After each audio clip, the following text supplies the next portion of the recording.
The autumn sunrise stretched slowly across Flathead Lake, Montana, painting the surface with pale streaks of gold.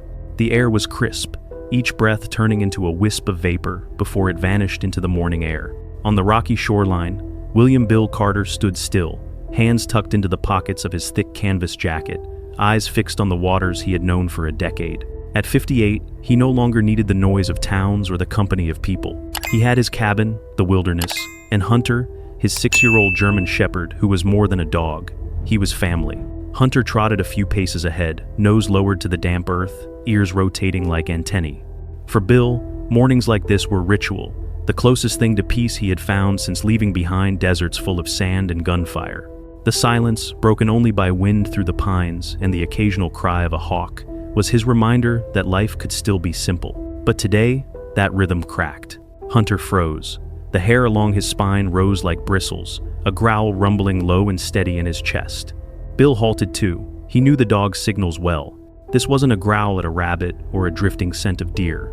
This was the sound of warning, the sound that once saved his life in Afghanistan when Hunter's predecessor barked seconds before an IED went off. Bill's hand rested on Hunter's back, feeling the coiled tension vibrating through muscle. "What is it, boy?" he whispered, his own pulse quickening. Hunter's gaze locked toward the shallows, a narrow cove where the water lapped quietly against stone. Bill followed his line of sight. At first, he saw nothing but branches tangled in moss and algae. But as the light shifted, something distinct resolved beneath the rippling surface. A perfect curve. Bill squinted. It wasn't driftwood, wasn't rock. It was too smooth, too deliberate. A sphere, larger than a basketball, half submerged, rocking gently with the water. Its surface was mottled, dull black, with strange glints of metal. It looked like no natural formation Bill had ever seen. Hunter barked furiously, tugging forward, teeth bared, as if desperate to drag Bill's attention to the object. Bill's stomach tightened. Years in uniform had trained him to recognize threats not only by sight, but by instinct. And every instinct screamed that this sphere was wrong. He stepped carefully into the shallows, icy water flooding into his boots. Hunter whined sharply, refusing to follow. Bill crouched, extending a calloused hand. His palm met the sphere. The cold was shocking. Not the chill of lake water, but something deeper, unnatural, like touching the vacuum of space. It stabbed through his skin and bone, straight into his marrow. Bill jerked back, breath catching. "Christ," he muttered. The object offered no hum, no vibration, no sign of life. Yet its silence felt intentional, heavy. He tried shifting it, grunting with effort, but it was impossibly dense, far heavier than its size should allow. Moving it would take every ounce of muscle he still had. Bill retreated to shore, mind racing. He knew one truth from combat. The unknown on your doorstep was never safe to ignore. If he left it here, others might find it, or it might bring trouble to him first. He would bring it back to the cabin, study it, contain it. He fetched a rope and tarp from his shed, wading back out into the frigid water. Hunter barked relentlessly, circling the bank like a sentry refusing to stand down. Bill looped the rope around the sphere, finding purchase in its strange ridges, and pulled. Muscles strained, lungs burned, every vein in his arms bulged as he hauled. Inch by inch, the object rose, tearing free of the mud with a sucking groan. Finally, after nearly half an hour, it thudded onto gravel. He wrapped it tightly in the tarp, cinched the rope, and dragged. The journey through the woods was grueling, the sphere gouging furrows in pine needles and soil, snagging on stones. Sweat stung his eyes despite the chill. Hunter trotted alongside but never drew closer than a few feet, his eyes locked on the tarp, hackles stiff. At last, the cabin appeared through the trees, a sturdy log structure with a smaller tool shed beside it. Bill rolled the sphere inside, unwrapped it beneath the dim light bulb. There it sat, alien and silent, the centerpiece of the wooden floor. Hunter halted at the doorway and would not enter. He sank to his haunches, growling faintly, gaze never wavering. Bill circled the object slowly, its surface absorbed light instead of reflecting it. From one angle, the ridges looked chaotic. From another, disturbingly intentional, as if designed to confuse the eye. He whispered to himself, "What the hell are you?" He locked the shed and returned to the cabin. The old soldier in him ticked through protocol, identify, assess, plan. He fired up his battered laptop, the satellite modem blinking sluggishly. For hours, he searched. Perfect spherical meteorite, pitted metallic sphere, experimental weapon. Nothing matched. Meteorites were jagged, fractured. Old mines and bombs bore seams and markings. art installations, none found their way to the bottom of Flathead Lake. Bill rubbed his temples, staring at his cooling mug of coffee. Every path was a dead end. Outside, the sun climbed higher, gilding the tree line, but inside, the shed seemed heavier, darker. He shut the laptop. When night fell, wind moaned through the trees, carrying the dry scent of pine. Bill sat on the porch, rifle across his knees, listening. Hunter lay at his side, but did not sleep. His ears twitched toward the shed, his eyes wide, always watching. Bill's gut told him the same truth. Whatever that thing was, it wasn't finished. He decided he would call someone tomorrow, the only man he trusted with something this strange. Rick Holloway, his old physics teacher. A man who once taught him the universe spoke in numbers. If anyone could make sense of this, it was Rick. But before Bill could sink deeper into the thought, Hunter snapped upright, a growl tearing from his chest. His gaze shot toward the dirt road winding through the trees. Bill followed, pulse hammering, lifting the rifle. Through the pines, a glimmer of light, headlamps cutting across the dark. An engine's hum, too smooth for backcountry trucks, crept into the clearing. A vehicle was coming. Who in God's name would drive this far out into the wilderness at night? The hum of the approaching engine grew louder, pressing against the stillness of the Montana night. Bill Carter rose from the porch chair, rifle already cradled in his arms. Hunter stood at his side, every hair bristling, a low growl rumbling in his chest. Through the tree line, beams of headlights cut into the clearing like searchlights, blinding for a moment before the vehicle eased into view. It wasn't a pickup rusted by winters or an old Jeep held together by stubbornness what locals drove out here. This was a gray SUV, spotless, too new, its paint gleaming beneath the moonlight. It rolled forward slowly, deliberately, tires crunching softly over gravel, until it stopped at a polite distance from Bill's porch. The engine shut off. The night grew even quieter, as though the forest itself was holding its breath. Two men stepped out. The first, from the driver's side, looked to be in his late 40s. His haircut was neat, his face smooth in a way that suggested more time under fluorescent lights than Sunday. He wore a windbreaker that looked brand new, his boots free of mud, his smile too easy. "Evening," he called, raising a hand in greeting, like a neighbor dropping by for sugar. "Hope we're not disturbing you." The second man came around from the passenger side. He was younger, taller, lean. His eyes swept across the cabin, the tree line, the shed. He didn't smile. He didn't speak. His hands rested loosely near the pockets of his jacket, but his stillness radiated something sharper, something predatory. Hunter's growl deepened, reverberating against the porch floorboards. Bill kept the rifle angled safely toward the ground, but he didn't lower it. "You're on private property," he said, voice low, steady. The older man smiled wider, palms up as if to show harmless intent. "Of course, my name's Markson. This is my colleague Reed. We're with the United States Geological Survey. We're in the area following up on some unusual readings." His tone was pleasant, conversational, but rehearsed like he'd said the same line 100 times before. "USGS doesn't usually come knocking on doors at night," Bill replied. Markson chuckled softly. "Fair point, but you see, one of our satellites picked up a localized geomagnetic anomaly 2 days ago, right here. Very concentrated, very unusual. We were assigned to check it out." Bill's eyes narrowed. Geomagnetic anomaly. His mind flashed to the sphere sitting in his shed. He said nothing. Markson went on. "We're not here to intrude. Just a quick survey. You wouldn't happen to have noticed anything out of the ordinary recently, would you? Strange rocks? Metal debris? Anything unusual that might have fallen into the lake?" Beside him, Reed's eyes had drifted again toward the shed. Just a flicker, a fraction of a second too long, but Bill caught it. Hunter barked sharply, lunging a step forward. Bill's hand tightened on the rifle. "I haven't seen anything out of the ordinary," he said flatly. Markson's smile didn't falter, but the warmth in his eyes thinned. "Sometimes these things aren't obvious. We're talking about very subtle fluctuations in the magnetic field, perfectly natural, most of the time. We just like to be thorough." "You've done your asking," Bill replied. "Now I'll do mine. Leave." The air between them stiffened. Reed's shoulders tensed almost imperceptibly. His hand shifted closer to the hem of his jacket. Hunter's snarl turned into a full, guttural roar. Teeth bared, his body lowered like a coiled spring. Markson raised both hands, laughing softly again, though the edges of his voice were harder now. "Quite the guard dog you've got there. He's a good judge of character, I bet." Bill didn't blink. The best. The silence that followed stretched taut. Bill's rifle rested steady in his hands, his finger near the trigger guard, his stance calm but unyielding. For a long moment, it felt like the clearing itself balanced on the edge of something irreversible. Finally, Markson exhaled through his nose, lowering his hands. His smile flickered back, brittle this time. "All right, we don't want to intrude. We'll let you get back to your evening. Thank you for your time." He turned toward the SUV. Reed lingered a second longer, his eyes still locked on Bill's, then on Hunter, then finally on the shed. A faint smirk touched his lips before he followed. The two men climbed back into their vehicle. The engine hummed to life, the headlights swept across the cabin, then the SUV rolled slowly back down the dirt track until the darkness swallowed it whole. The forest exhaled. Bill stood on the porch, rifle unmoved, until the taillights vanished. Only then did he let his shoulders ease. Hunter remained stiff, gaze fixed on the road. His hackles refused to settle. Bill placed a hand on the dog's back. "Easy, boy," he murmured, though the words felt hollow. He knew men like that. Polite smiles, government acronyms, easy lies.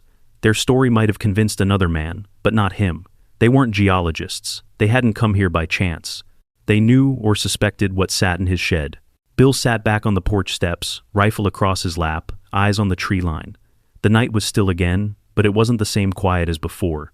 This was the silence after a first skirmish, the kind that told him the real fight hadn't yet begun. Hunter finally sank down beside him, but his gaze stayed locked on the dirt road long after the SUV had gone. Inside, the shed loomed. Behind its locked door, the sphere waited, inert but heavy with intent. Bill rubbed a hand across his face. He was one man, with one rifle, one loyal dog, in a cabin miles from town. Against him, whatever agency those men worked for carried satellites, field teams, resources beyond measure. If they wanted the sphere, they wouldn't stop. For a long moment, Bill considered dragging the damn thing back into the lake, sinking it deeper, pretending he'd never seen it. But the thought didn't hold. He couldn't unknow it, couldn't forget the cold, the impossible weight, the way it didn't belong. And then there was Hunter. The dog had sensed something no human eye or instrument could. The animal's instincts were telling him the sphere mattered. If Bill ignored that, he might be ignoring the only warning they'd get. He needed help. Not from law enforcement, they'd confiscate the sphere and lock him behind red tape. Not from neighbors, what could they do but gossip? He needed someone who understood the language of anomalies. Someone who would believe him before the government sent men like Markson back with less polite methods. His mind went to one name, Rick Holloway. Bill hadn't spoken to him in years. A professor of physics back when Bill was a restless teenager, more interested in the woods than equations. But Rick had seen through the walls Bill put up, had nurtured his curiosity instead of dismissing it. Over the years, Bill had never forgotten the man's kindness or his brilliance. Rick was older now, retired, living quietly in Bozeman. But his mind would still be sharp. And more importantly, Bill trusted him with something this dangerous. Bill looked down at Hunter. The dog's ears were still perked, eyes unblinking. "You were right," Bill murmured. "You're always right." He rose, carrying his rifle back inside. In the dim light of the cabin, he found the satellite phone he kept for emergencies, fingers brushing over its worn buttons. He hesitated only a moment, then dialed the number he knew by heart. The line clicked. A familiar voice, warm but raspy with age, answered on the second ring. "This is Rick Holloway." Bill exhaled. "Rick, it's Carter. I need your help." The line crackled for a moment before a warm voice came through. "Carter? My God, it's been years." Bill tightened his grip on the satellite phone. Hearing Rick Holloway again was like hearing an echo from a past life. He saw himself at 16, restless and angry, sitting in a dusty classroom while a man with wild hair and chalk-stained hands explained the laws of the universe with the zeal of a preacher. "Rick, I wouldn't call if it wasn't serious." The warmth on the other end shifted into quiet concern. "What's going on?" Bill took a breath, staring through the window at the dark outline of the shed where the sphere rested. "I found something I can't explain, and I think the government's already looking for it." There was silence for a long beat. Then Rick said, voice low and steady, "Don't do anything until I get there." By noon the following day, the familiar groan of an old Subaru echoed into the clearing. Dust and pine needles swirled as the car pulled up beside Bill's cabin. The driver's door opened, and there he was, older, grayer, but still unmistakable. Rick Holloway stepped out, his white hair a halo in the sunlight, spectacles slipping down his nose. He wore the same tweed jacket Bill remembered, though now it looked more like armor than fashion. His eyes, though framed with wrinkles, still carried the restless curiosity that had once lit up chalkboards. Bill came off the porch, and the two men clasped hands. For a moment, neither spoke. The silence carried everything: respect, distance, time lost, and time regained. "You look like hell," Rick finally said, smiling faintly. You're not far behind, Bill replied. Rick's gaze shifted to the shed. It's in there, isn't it? Bill nodded. And it's not like anything I've ever seen. Hunter padded forward, sniffing Rick's hand cautiously. The dog's ears twitched, then he backed away, settling into his watchful post near the porch. Rick raised a brow. He doesn't trust me yet. He doesn't trust anything lately, Bill said grimly. Inside the shed, the air was cool and stale. The tarp lay crumpled in the corner, revealing the black sphere in the center of the floor. It sat like an intruder, heavy and silent, swallowing the light from the overhead bulb. Rick froze in the doorway. His mouth opened, then closed again. He stepped forward slowly, like an archaeologist entering a tomb untouched for centuries. Good Lord. His voice cracked with awe. He crouched, running his fingertips just short of the surface, as though afraid to touch it. It's seamless, perfectly spherical. No welds, no marks. It's not manufactured in any way we understand. Bill crossed his arms. I pulled it out of Flathead. It damn near broke my back. Rick glanced up sharply. You touched it? It was cold, Bill said. Colder than the lake. Wrong kind of cold. Rick dug into his duffel bag, pulling out instruments, a Geiger counter, a handheld magnetometer, a thermal camera wired to his phone. One by one, he tested the sphere. The Geiger counter ticked lazily, no radiation. But when he swept the magnetometer near it, the needle slammed hard against the pin, buzzing like an alarm. Rick's eyes lit up. Monstrous magnetic field, stable, not decaying. This isn't natural, this is engineered. He then lifted the thermal camera, pointing it at the sphere. The screen glowed deep purple, surface temperature several degrees below ambient air. It's pulling heat from the room. Bill scowled. And for what? Rick didn't answer. He was circling the object, muttering to himself, notes spilling from his lips. If it's artificial, then it's a containment device, or a transmitter, or... Hunter whined suddenly. The dog had stayed outside the shed since their arrival, but now he stood in the doorway, ears pricked, tail stiff. His body trembled with restrained agitation. He took one step inside, then another, nails clicking on the wooden floor. Easy, boy, Bill murmured. Hunter ignored him. His nose twitched furiously as he paced around the sphere. Then he froze, head lowering, eyes narrowing at a specific spot near the lower hemisphere. A low growl rumbled deep in his chest. Then, gently, he pressed his nose against the surface. Rick blinked. What's he doing? Bill's heart pounded. He'd seen this before, Hunter, noticing what no human could. He's found something. Rick crouched where the dog indicated, shining a penlight along the surface. At first, it looked identical to the rest, black, ridged, seamless. But then, when the light hit just right, a line appeared, a hairline seam so faint it vanished if you blinked. Rick's hand trembled as he traced it. There, my God, there it is. Bill leaned closer. The line formed a perfect circle, no wider than a spider's thread. Hunter barked once, sharp and urgent, then stepped back, eyes locked on the seam. Rick whispered. He heard it, or smelled it. A frequency, a vibration, something our instruments can't detect. That dog just found the keyhole. Bill's throat was dry. So, how do we open it? Rick adjusted his glasses, voice hushed with reverence. Not force, no latch, no handle. It's pressure sensitive. Designed to respond to intent. Intent, Bill repeated, skeptical. Think of it as a lock that only opens when touched just right. Rick looked at him. Your hands are steadier than mine. Let me guide you. Bill knelt, pressing his palm across the faint circle.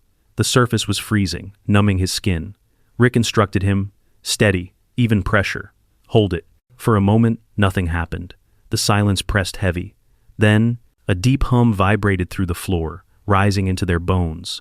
The seam glowed faintly, a ring of white light blooming outward. With a hiss, the circle became transparent, revealing darkness inside the sphere.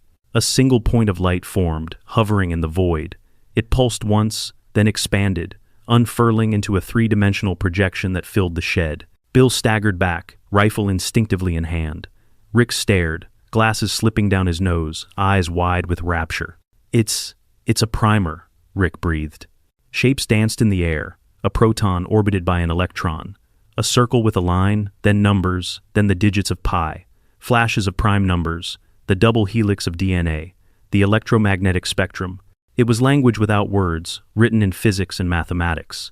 Hunter sat silently now, ears tilted, eyes reflecting the pale glow. Bill whispered, "It's teaching." Rick nodded, tears in his eyes. A message, not random, not art, This is a universal greeting card. The display shifted. The solar system appeared, planets orbiting a glowing Sunday. Then it zoomed outward, stars streaming past until Earth was a pinprick. Pulsars lit up in patterns, like cosmic lighthouses. Rick scrambled for his notebook, scrawling furiously.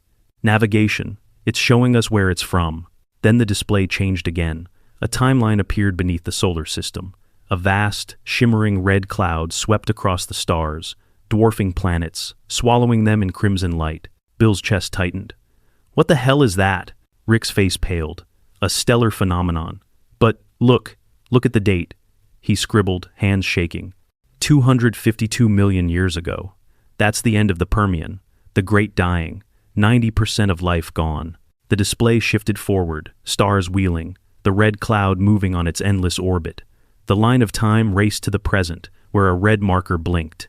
Then farther to a point not centuries away, but decades. The red cloud returned, sweeping across Earth again. The light faded. The shed plunged back into silence. Rick removed his glasses, wiping trembling hands across his eyes. It's not a greeting, he whispered hoarsely. It's a warning. Bill's throat was dry as dust. He looked down at Hunter, who stared back, unblinking. The dog's growl returned, low and urgent, this time not at the sphere, but at the window. Bill turned sharply. Headlights. Cutting through the tree line, creeping back up the dirt track. The sphere's message has been revealed. It's a warning about a cosmic extinction event. But before Bill and Rick can process what it means, headlights return, signaling their enemies have come back. Do you want me to push Chapter 4 into full suspense action mode? The government team breaking in, Bill and Rick forced to defend themselves, leading to the defensive activation of the sphere. Or keep Chapter 4 slower, with more psychological tension before the assault? The headlights cut across the clearing like twin blades, scattering shadows against the cabin walls. Bill Carter dropped the notebook Rick had been scribbling in and moved instinctively toward the window, rifle raised. Hunter snarled low, the sound vibrating through the wooden floor. Rick Holloway froze, halfway between awe at the vanished projection and fear at the glow outside. His mind still buzzed with the impossible, an alien warning written in the constants of the universe, but the cold press of reality now demanded attention. The SUV slowed as it rolled into view.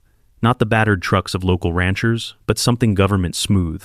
Dark paint, spotless, official without a logo. The same one Bill had seen the night before. Stay away from the window, Bill muttered. Rick ducked low, clutching his journal tight against his chest like it might vanish if he let go. Bill peered through the slit in the curtains.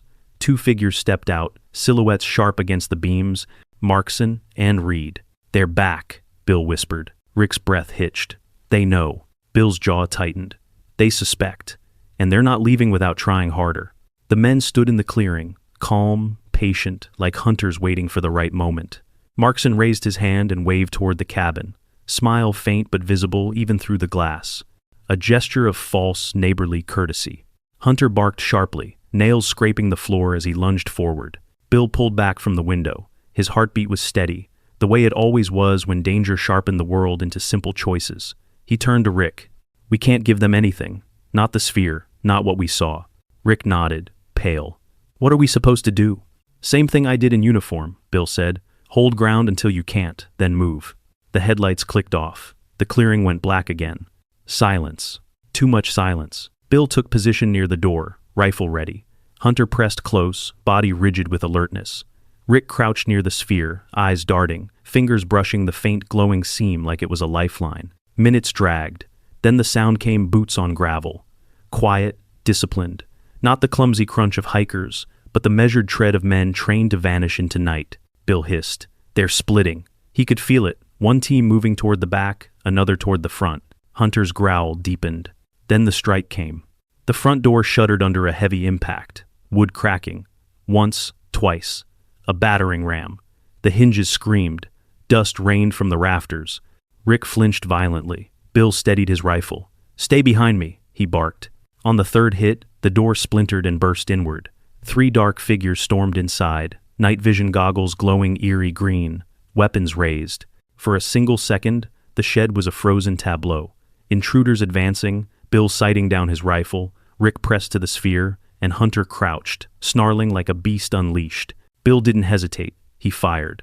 The crack split the air, deafening inside the small shed. The lead intruder staggered back, weapon clattering. Chaos erupted. Rick shouted, Now! "The pattern, Bill. Do it now." Bill's eyes snapped to him. In that instant, Rick slapped his trembling palm against the circle, tracing the defensive sequence he had memorized from the earlier projection. The sphere answered. A deep hum thundered through the ground, stronger than before. The circle flared with cobalt light. Then silence. Absolute, crushing silence. The intruders froze mid-stride. Their goggles flickered, then died. The beams of their weapon lights fizzled into darkness. Earpieces hissed static, then went dead. Even the digital watches strapped to their wrists blinked out. The men staggered, blind, cut off from every piece of equipment they trusted. Hunter seized the moment, lunging forward with terrifying precision. His jaws clamped down on the forearm of the nearest man, dragging him down with a guttural snarl. The man screamed, weapon dropping. Bill used the chaos, moving fast, firing once more, the muzzle flash strobing the shed in violent bursts. One intruder crumpled. The others panicked, disoriented, crashing into tools and crates in the pitch dark. "Rick, out the back!" Bill shouted. Rick scrambled, clutching his journal tight, his frail frame darting toward the hidden rear door behind stacked firewood. Bill shoved him forward, Hunter tearing free from his target to follow. They burst into the night air, the cold wind slapping their faces. The forest swallowed them instantly, pines closing around like allies.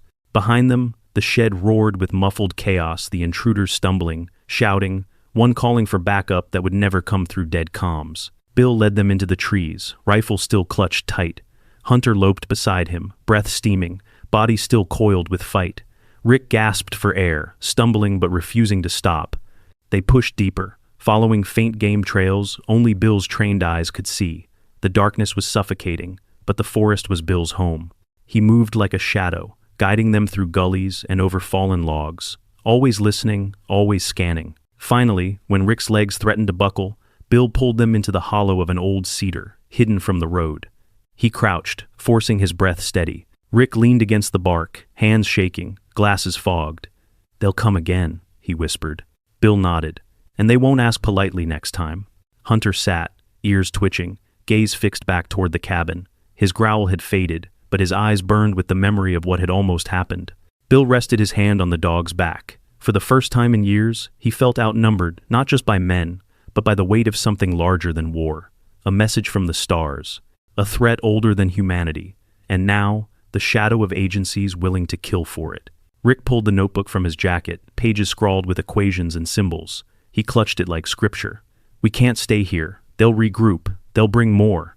Bill exhaled, watching his breath fog in the moonlight. "Then we take it with us." Rick blinked. "The sphere?" Bill nodded grimly. "They'll tear this forest apart looking for it, but they won't expect us to move it tonight." Silence stretched. Only the wind whispered through the trees. Rick looked down at the journal, then at Bill. "Where do we take something like that?" Bill didn't answer right away. His gaze lifted toward the mountains, silhouetted against the sky. Somewhere out there lay places even satellites couldn't easily see. Places men like Markson wouldn't follow. Finally, he said, "I know where."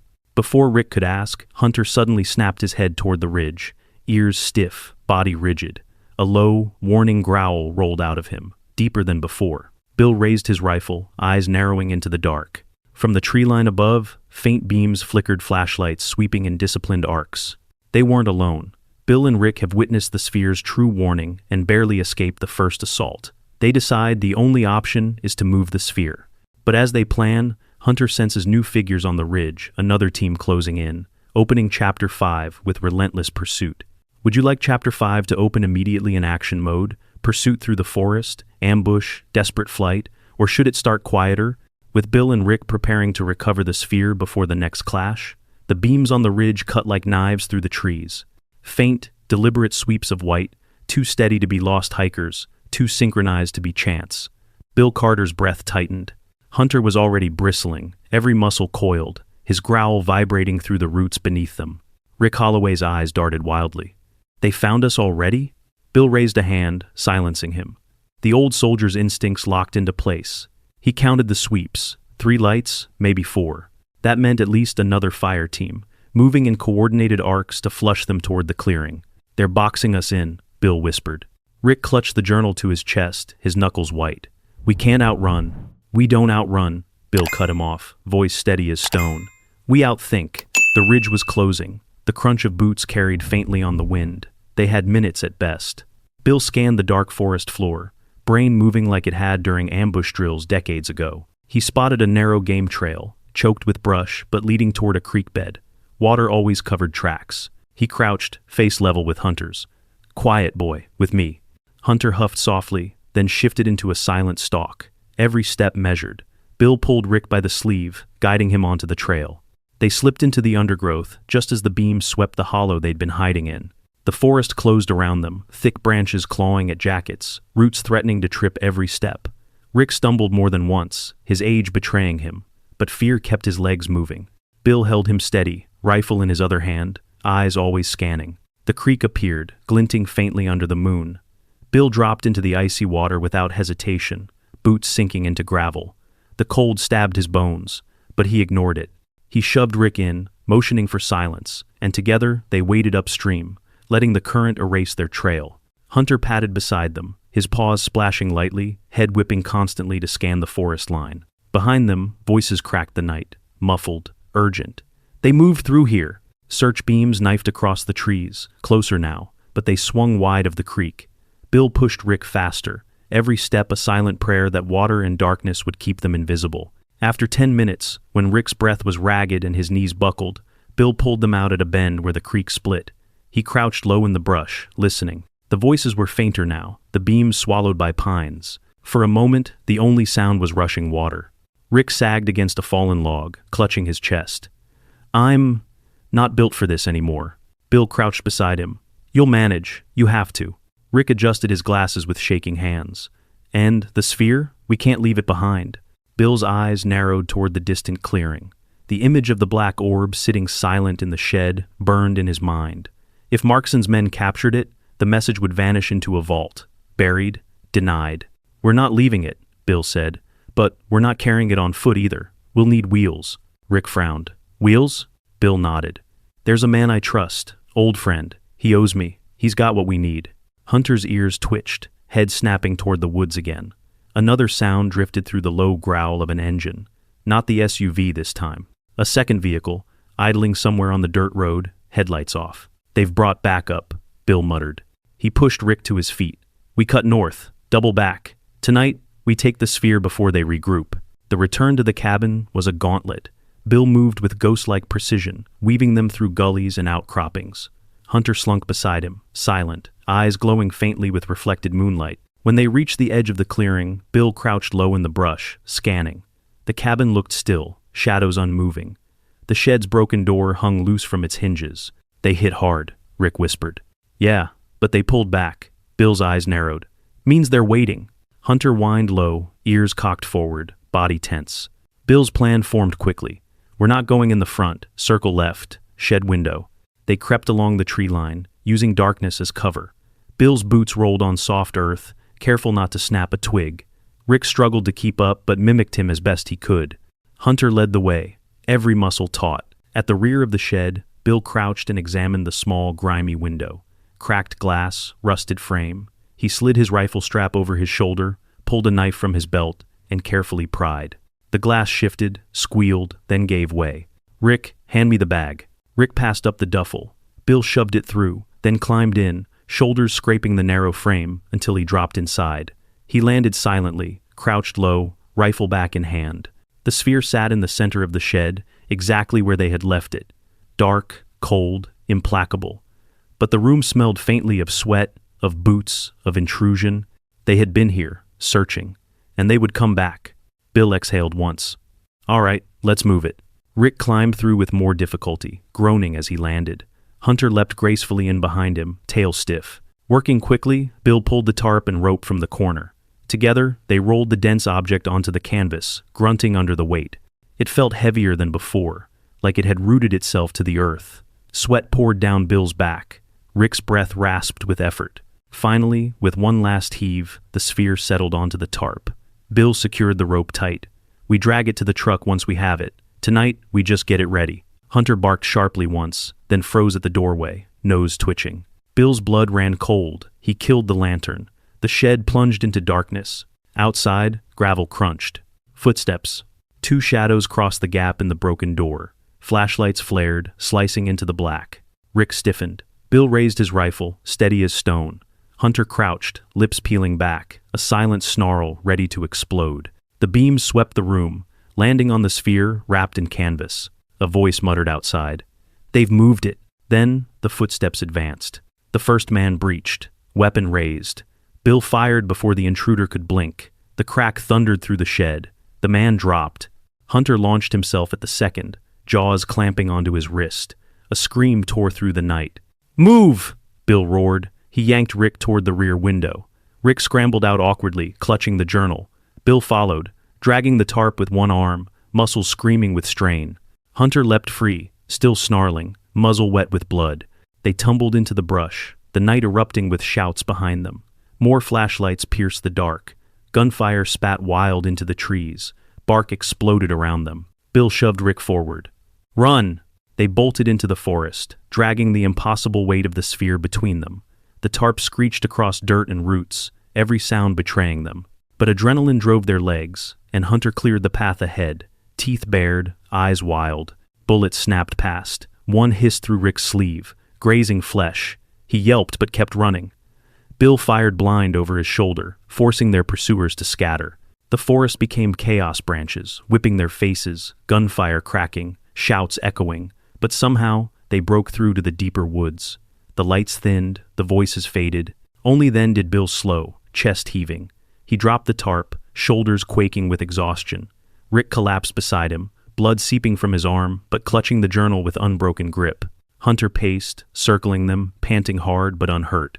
Bill wiped sweat from his brow. "We can't keep this up. We need help. We need a ride."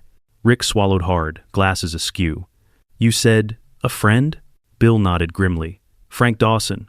He's got land down in Wyoming, off the grid. If anyone can get us wheels, it's him." Hunter barked once, sharp and insistent. He stood rigid, ears perked toward the distant road. Bill froze, following the dog's gaze. Through the trees, a glow rose against the night. Not flashlights this time. Headlights. A second SUV rumbling slowly along the ridge, sweeping the woods like a predator hunting wounded prey. Rick whispered, "They're still hunting us." Bill's jaw tightened. "They won't stop," Hunter growled, low and certain, as the vehicle's beams cut closer. Bill, Rick, and Hunter managed to recover the sphere but barely escape a second assault. They decide to head for Bill's old friend Frank in Wyoming to get a vehicle and supplies. The chapter ends with headlights sweeping the ridge again, proof that the hunt is still on, leading directly into Chapter 6's desperate road escape. Do you want Chapter 6 to open with Frank's ranch as a brief safe haven, a calm before the next storm, or plunge immediately into the chase scene on the road? The road to Wyoming stretched long and empty, moonlight pouring silver over the mountains. Bill Carter gripped the steering wheel of the old Ford F-150, its engine rumbling low and steady, like the heartbeat of a weary beast. In the truck bed, beneath a tarp lashed tight with rope, the sphere lay silent. It seemed heavier than steel, a burden that bent the truck's suspension and weighed down the very air. Beside Bill, Rick Holloway slumped in the passenger seat, his glasses reflecting the pale dashboard light, notebook clutched against his chest. Exhaustion carved deep lines into his face, but his mind refused to rest. He kept whispering fragments of equations, notes on pulsars, orbital calculations like a man trying to trap the cosmos in scribbles before it escaped. Hunter stood braced in the narrow space between them, muzzle pressed against the window, ears twitching at every sound. His body remained taut, muscles refusing to loosen even after hours on the road. Bill's eyes flicked constantly to the mirrors. Every shadow seemed too sharp, every glint of light on the ridges suspicious. They had ditched the SUVs hours ago, but he knew men like Markson, men who didn't lose quietly. "You sure Frank's still out here?" Rick asked finally, his voice hoarse. Bill nodded once. "Frank Dawson doesn't leave the mountains. Vietnam left him the same way Afghanistan left me. Tired of people. He's got a spread near Lander, off-grid. If anyone's got what we need, it's him." Rick's mouth curved into something between relief and dread. "And what do we need?" Bill didn't look away from the road. A truck that isn't on record, a place to breathe for a night, and maybe someone who won't ask questions. Hunter gave a low whine, shifting uneasily. Bill reached out, resting a hand briefly on the dog's back. "Easy, boy, we're almost there." It was near dawn when the F-150 rattled down a rutted dirt lane lined with cottonwoods. Smoke curled faintly from a chimney on the horizon. The cabin was squat, weathered, patched together from decades of hard winters and harder men. Bill honked once. The sound cracked through the still morning air. The cabin door creaked open. A man stepped out, broad-shouldered, white beard trailing against his flannel shirt. Frank Dawson. His eyes narrowed when he saw the truck, then widened in disbelief. "Well, I'll be damned," Frank muttered, stepping down the porch steps. "Bill Carter, thought you dropped off the earth." "Close enough," Bill said, climbing out of the truck. Frank looked him up and down, then at Rick, climbing slowly from the passenger seat, then at Hunter, leaping lightly to the ground. His gaze finally shifted to the tarp-covered bulk in the truck bed. He raised a brow. "You bring me trouble, Carter?" Bill's lips pressed into a thin line. "The kind you don't want to know about," Frank grunted. "Then it must be bad." Inside the cabin, the smell of wood smoke and coffee wrapped around them. Frank ladled steaming stew from a pot into chipped bowls, setting them on the scarred oak table. Bill and Rick ate like men starved, while Hunter curled beneath Bill's boots, eyes always angled toward the window. When the silence grew too thick, Frank broke it. "You've got that look again, same as you did in '89 when we got pinned outside Jalalabad. The one that said, 'We're not getting out of this clean.'" Bill met his eyes across the table. "This time's worse." Frank leaned back in his chair, scratching at his beard. "And yet here you are, dragging whatever that is into my yard." Rick wiped stew from his mustache. "It's not a whatever. It's something not of this earth. A message, a warning." Frank snorted. "A warning, huh? Looks like a cannonball under a tarp to me." Rick's voice sharpened. "That thing carries knowledge older than humanity, and men are willing to kill to keep it quiet." Frank's eyes flicked to Bill. "Is he right?" Bill nodded slowly. "Government, black ops, most likely. They're already on us." Frank sighed, standing. "Damn it, Bill. You never did bring me anything but ghosts." He walked to a corner of the cabin, tugging free a canvas tarp. Beneath it sat an older truck, blue paint faded to gray, dented but sturdy. "She ain't pretty," Frank said, "but she's got no plates and no papers. I use her for hauling feed. If you need to vanish, she's the one." Bill stood, gripping Frank's shoulder. "I owe you." "You already did," Frank muttered. "Now, get out of my yard before you paint a target on it." By afternoon, the F-150 was gone, abandoned in a ravine. They transferred the sphere into Frank's battered truck, muscles screaming as they levered its weight-up planks into the bed. Bill lashed it tight beneath the tarp, every knot a promise of grim intent. Rick climbed into the passenger seat again, notebook open, hands trembling. Hunter leapt in after him, curling protectively between man and window. Bill slid behind the wheel, tested the ignition, and the engine coughed alive. They drove south, the road unwinding beneath them. For a time, there was peace. The Wyoming plains stretched wide and golden, antelope scattering at the truck's rumble. Rick murmured to himself, sketching diagrams of pulsars and cometary paths. Hunter dozed briefly, though his ears twitched at every sound. Bill allowed himself one deep breath of calm. For a moment, it almost felt like survival was possible. But calm never lasted. It was near a canyon pass when the rearview mirror flared with sudden light. Bill's gut clenched. A black SUV rounded the bend behind them, engine howling, closing fast. "They found us," Bill growled. Rick whipped his head around, eyes wide. How could they?" "Doesn't matter," Bill snapped. He pressed the gas, but Frank's old truck wasn't built for speed. The SUV surged closer, sleek and modern, its grille gleaming like a predator's teeth. Hunter lunged against the seat, barking furiously. The SUV rammed their bumper. The truck jolted, nearly fishtailing. Rick slammed into the dash, cursing. The sphere thudded heavily in the back, straining against ropes. Bill's jaw locked. He shoved the gas pedal to the floor, the old engine roaring. But the SUV was stronger, faster. It rammed again, harder.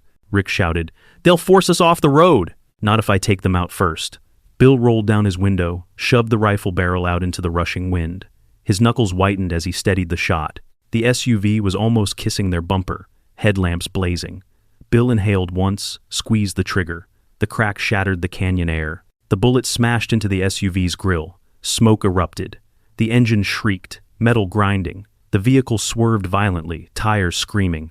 Bill fired again. Another plume of smoke. The SUV lurched, fishtailed, then slammed sideways into the canyon wall. Sparks cascaded as it scraped stone, then it vanished behind them in a cloud of dust. Rick stared, stunned. You actually hit it." Bill shoved the rifle back inside. "Not my first time under fire." Hunter barked once, sharp, victorious. They roared out of the pass, the canyon opening to wide country again. Bill didn't let his foot off the gas until the horizon swallowed the mountains behind them. Only then did Rick speak, voice hushed. Where are we going now? Bill's eyes fixed on the road ahead. Yellowstone. Rick blinked. The Caldera? Bill nodded. If that thing has a purpose, it'll wake there. I can feel it. Rick gripped his notebook tighter. Or it'll kill us. Maybe both, Bill said. Hunter whined softly, pressing his head into Bill's arm, as though asking if even he believed the words. The sun dipped low, staining the plains crimson. The battered truck rolled on, engine rattling, carrying 3 souls in a sphere that didn't belong to Earth. In the back, beneath the tarp, the object pulsed faintly, just once. Neither Bill nor Rick saw it, but Hunter did. His head whipped around, ears stiff, eyes locked on the tarp as it bulged ever so slightly, like something inside had taken a breath. The dog growled deep, gaze fixed on the shifting shape. Bill noticed the sound, glanced down, and felt his chest tighten. What is it, boy? Hunter's growl sharpened, low and urgent. His eyes never left the tarp. Bill's hands tightened on the wheel. The truck rattled on toward Yellowstone. And in the bed, the sphere stirred. Bill, Rick, and Hunter survive the chase, destroy the pursuing SUV, and secure a path toward Yellowstone. But the final moment reveals the sphere is no longer inert. It has begun to move, pulsing like something alive, leading directly into Chapter 7. Would you like Chapter 7 to focus more on the cosmic transformation of the sphere in Yellowstone, awe, mystery, or lean heavier into the pursuit divided by action as Markson's forces close in for a final confrontation? Yellowstone rose around them like a sleeping beast. Steam curled from vents in the earth, drifting across meadows where elk grazed under the pale dawn. The road wound upward, cracked and rough, flanked by forests whispering with the hiss of unseen rivers. Bill Carter gripped the wheel tighter as the old truck rattled beneath him. The sphere in the bed thudded against its ropes with each bump, as if straining to be free. Rick Holloway's hands never stopped scribbling. His notebook was a maze of equations, arrows, half-finished thoughts written so frantically they overlapped. His lips moved silently, as though he were praying to numbers. Hunter sat wedged between them, his nose pressed to the window, ears twitching with every hiss and groan of the volcanic ground. Every so often, his gaze snapped back to the tarp-covered mass behind them, and a growl rumbled in his chest. Bill's eyes flicked to the rearview mirror. No headlights, no SUVs. For now. But he knew Markson's kind. If they'd lost one vehicle, they'd send 3 more. The question wasn't if they'd be found again, it was when.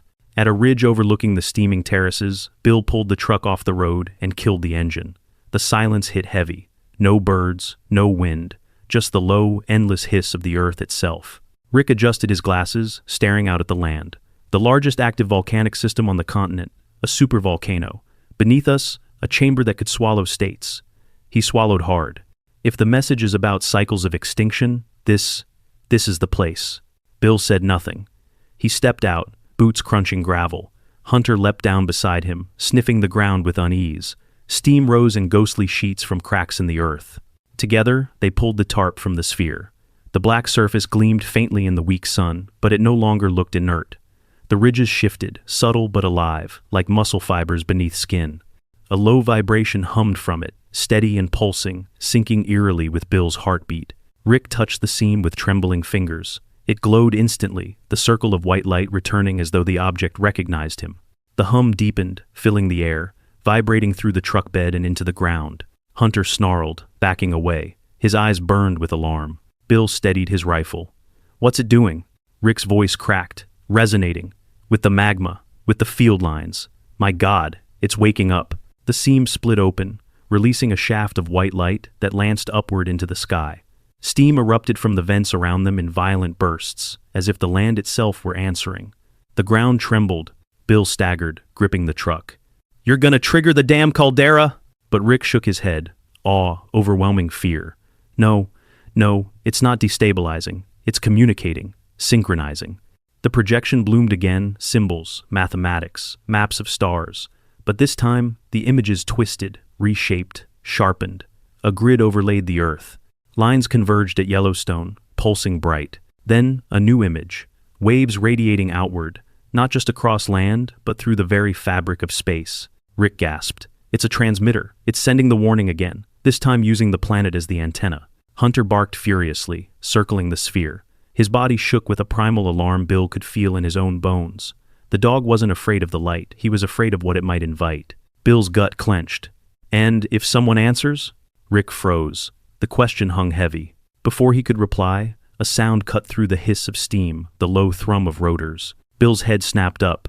Over the ridge, a helicopter skimmed low, dark and sleek, its windows black. Hunter barked wildly. Rick paled. They found us. The helicopter swung in a wide arc, circling their position. Dust and steam whipped into a storm around them. Bill yanked the tarp back over the sphere, ropes flapping in the wind. "Truck!" he shouted. They scrambled inside as the helicopter's loudspeaker cracked through the air. A cold voice barked. "Stand down. Step away from the vehicle." Bill slammed the ignition. The engine coughed, sputtered, then roared. Gravel sprayed as he floored the gas, the old truck fishtailing before gripping the dirt road.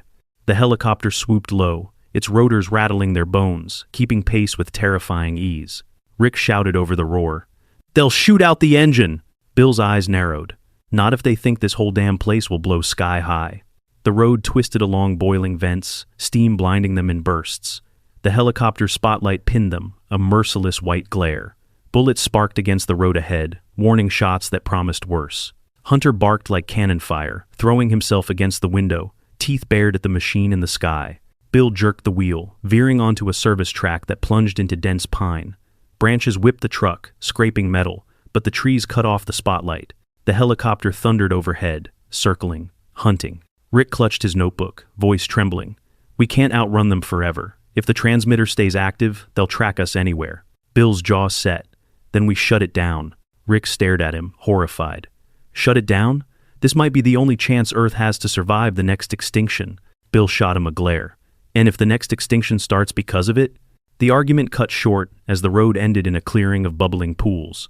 Steam hissed from sulfur vents, the stench choking. The truck skidded to a halt. Hunter barked sharply, spinning toward the tarp. The sphere pulsed again, brighter, stronger. The ropes strained. Then, with a sudden violent crack, they snapped. The tarp flew back. The sphere rolled free, landing with a seismic thud that rattled the earth. White light speared upward, piercing the clouds. The hum became a roar. Rick stumbled forward, arms outstretched as though to embrace it. "It's fully awake! Get back!" Bill roared, yanking him away. But the sphere didn't explode. It unfolded. Panels slid open, ridges peeling back like the petals of some mechanical flower. Inside, an inner core blazed with light, spinning slowly, casting alien shadows across the trees. Strange glyphs spiraled into the air, flickering like living fire. Hunter stood rigid, fur bristling, caught between awe and terror. His growl faded into a whine as the light washed over him.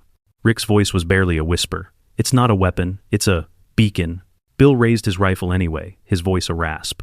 "A beacon for who?" Above, the helicopter roared back into view. Its side door slid open, and Markson leaned out, headset pressed to his skull, eyes locked on the blazing sphere below.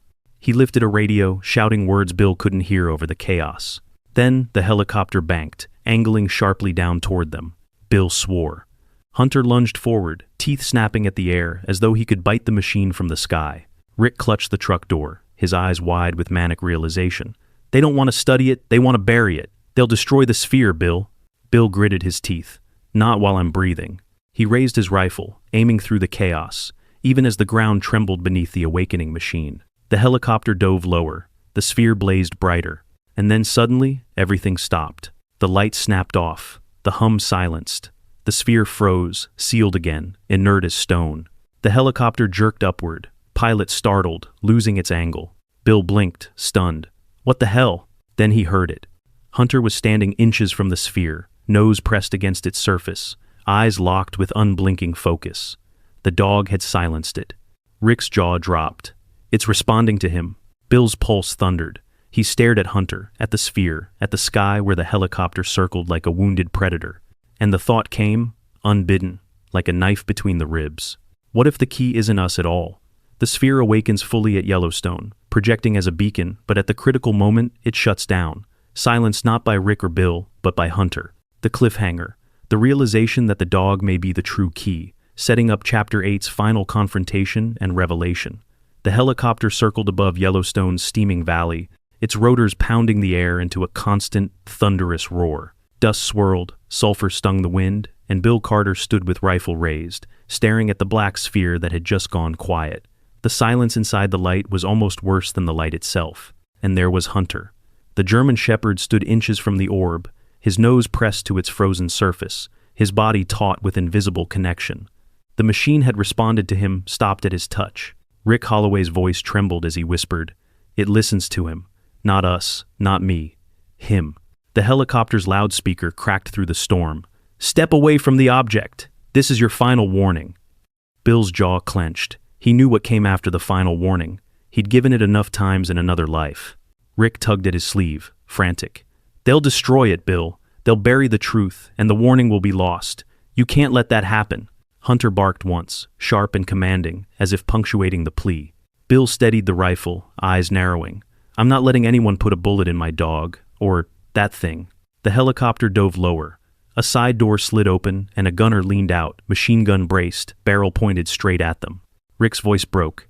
"Bill?" Bill fired first. The crack split the valley. The gunner recoiled, his weapon sparking as bullets sprayed harmlessly into steam vents. The helicopter banked hard, rotors screaming, smoke trailing from its side. But it wasn't falling. It swung back, angrier, lower.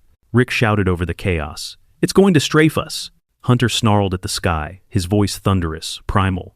He lunged back to the sphere, paws braced against it, muzzle pressed deep, and the world changed. The sphere blazed white again, brighter than the Sunday. The hum returned, a resonance so deep it rattled teeth and bone. But this time, the light did not shoot upward, it spread outward, a dome of translucent fire blooming from the orb and swallowing the clearing. The helicopter crossed the boundary. Instantly, its electronics died. The rotors locked, the engine sputtered, and the machine dropped like a stone. It slammed into the far slope in a spray of fire and metal, a roar that shook the valley floor. Rick gasped, shielding his face from the blast. It disabled them. Everything inside the field gone." Bill stared at Hunter, at the dog whose calm, unflinching eyes reflected the glow.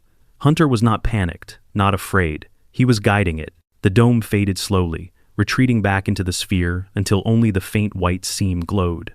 The orb hummed once, then quieted. The only sound left was fire crackling from the wreckage in the distance. Rick turned to Bill, face pale and awestruck. "Do you see? It's not just a beacon, it's a safeguard. And your dog," he broke off, breathless. "Your dog is the key." Bill lowered his rifle, his eyes never leaving Hunter. The shepherd sat calmly beside the orb now, his tail thumping once against the ground, as if the battle were already done. Bill knelt, rough hands cradling the dog's face. "What the hell are you, boy?" he whispered. Hunter only licked his knuckles, calm, steady, loyal. For the rest of the day, they stayed hidden in the valley. Bill dragged supplies from the truck while Rick mapped the equations the sphere had shown.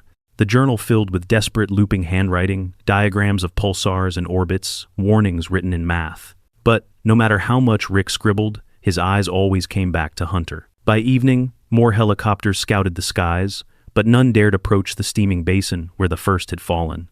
Bill knew they'd be back, stronger, with tanks, drones, and men who didn't care how many bodies it cost to bury the secret. They couldn't stay. Rick argued for hours. "We have to take it somewhere. A university, a lab. We can't hide this forever." Bill's voice was flat. "And if we hand it over, it disappears into a black vault. No one sees it again. You want the truth buried? Because that's what will happen." Rick slammed his fist on the hood of the truck. "So what? We just keep it here, under a tarp, guarded by a dog?" Bill met his eyes. "If that's what it takes." The old professor sagged, despair carved into his face. "It's bigger than us, Bill. Bigger than one cabin, one life. It belongs to the world." Bill looked down at Hunter, who was watching the exchange in silence, amber eyes steady. He thought of war zones, of intelligence that led to slaughter, of truths weaponized until they killed more than they saved. He shook his head. "The world isn't ready." Rick opened his mouth, then closed it. He saw the weight in Bill's eyes and said nothing more. By nightfall, they drove away from Yellowstone. The truck rattled through back roads, its headlights cutting narrow tunnels through the dark. In the bed, the sphere rested silent again, as if asleep. Rick dozed finally, notebook clutched like scripture. Bill drove in silence, Hunter pressed against his side. The shepherd's breathing was calm, steady, a rhythm Bill clung to like a lifeline. They reached the Montana border by dawn. Bill turned off the main road, following dirt tracks only hunters and loggers used. The forest grew thicker, swallowing the truck in shadows. Finally, he pulled into a narrow clearing hidden between ridges. His cabin, the sphere would remain here. Together, they wrestled it back into the tool shed. Bill reinforced the door with fresh bolts, chains, and a lock that only his keys could open. When it was done, he stood staring at the structure. the weight of what lay inside pressing on him like another war he hadn't chosen. Rick placed a hand on his shoulder. One day, it will have to be told. Bill nodded slowly. But not by them, not by men who kill truth to keep it neat. Hunter pressed his muzzle against Bill's palm. Bill knelt, resting his forehead briefly against the dog's. Looks like you're the guardian now, boy. The shepherd wagged his tail once, solemnly. Weeks passed. Snow began to fall across the ridges, blanketing the cabin in silence. Rick stayed, his work consuming him. Equations covered the walls in chalk, maps of stars, translations of cosmic warnings. Bill chopped wood, hunted game, and stood watch every night with rifle across his knees. Hunter never left the shed. He patrolled it, slept beside it, and when he dreamed, his paws twitched as though he were running through galaxies only he could see. The agents did not return. Not yet. But Bill knew they would. One evening, as firelight crackled inside the cabin, Bill sat with Rick at the table. Rick's voice was low, almost broken. "What happens when the cloud comes, Bill? The one the sphere showed us?" Bill stared into the flames. "Then maybe this thing saves us. Or maybe it doesn't. All we can do is keep it safe." Outside, Hunter stirred. His growl rolled into the night, low and deep. Bill's head snapped up. He grabbed the rifle, moving to the door. The cold air rushed in as he stepped onto the porch. The forest was still.